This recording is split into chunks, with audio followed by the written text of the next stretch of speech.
on n'a pas envie d'être défini par ça. Et c'est d'ailleurs pour ça, pendant longtemps, que j'ai pas voulu en parler sur les réseaux. Mais forcément, c'était une maladie, qui m'a pas mal, suivi quand j'étais petit. Parce que, forcément, j'avais des moments où j'avais des opérations, où je devais arrêter les cours. Ils faisaient des trucs trop mignons, ils faisaient des trucs où ils devaient m'écrire des petits mots. Genre, tu sais, toute la classe m'écrivait des petits mots, pendant les opérations. Et ça Heu, t'énervait ou tu kiffais? il y avait un peu des 2, ouais. Et je vois que tu Ça fais des m'étonne pas. c'est marrant que directement tu dises: «Est-ce que ça t'énervait?» Mais c'est vrai c'est le premier réflexe qu'on a parce que, ça te pointe du doigt à quel point Ouais. tu es différent, ça te pointe du doigt que tu es pas là, qu'eux ils sont en train de travailler, qu'ils sont tous ensemble et qu'en plus tu rates des choses. Donc ouais, j'étais, dans cet entre-deux-là et puis pendant longtemps, forcément, j'ai renié cette partie de ma vie. J'avais juste envie de rentrer dans un moule. C'est-à-dire que j'avais une maladie, en plus de ça, je devais porter des appareils auditifs plus, les bagues, donc c'était des trucs qui étaient pas mal visible parce que Mmh. les appareils auditifs, c'était pas, aussi peu visible qu'aujourd'hui. C'était vraiment quelque chose, tu voyais que ça et en fait, quand bien même d'ailleurs, il y en a certains qui les voyaient pas parce qu'ils étaient blonds et je suis blond, enfin ils étaient jaunes et je suis blond.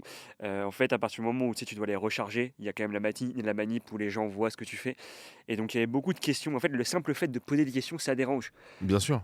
parce que tu te sens, Moi, je voulais t'en parler dès le départ parce que, justement, je pense que le petit Théo d'il y a 15-20 ans, il aurait aimé avoir des représentations. Peut-être que je me trompe, mais des modèles. Et je me bah dis qu'il y a sans doute des enfants qui sont atteints par le même syndrome aujourd'hui, qui vont te voir et qui vont potentiellement pouvoir se projeter et se dire: «Bah, en fait, c'est cool, quoi». tu totalement raison. C'est vraiment totalement pour ça que j'en ai parlé, parce que, comme je t'ai dit à la base, cette peur d'être défini par ça et après, prendre du recul, enlever un petit peu son ego aussi de, «Je suis quelqu'un de fort, j'ai pas de faiblesse et j'ai une carapace». Mmh. Donc déjà faire ces 2 travaux-là. J'avais pas non plus envie de passer pour quelqu'un, qui se victimise, mais je me disais: «OK, mais si tu le fais, c'est parce que, tu aurais aimé avoir, cette figure, tu aurais aimé, voir quelqu'un, qui pose des mots, voir que tu es pas tout seul, voir même des gens dans les commentaires, qui soutiennent et se rendre compte que c'est pas une honte, que tu peux, faire de ce que tu considères comme une faiblesse, tu peux en faire une force».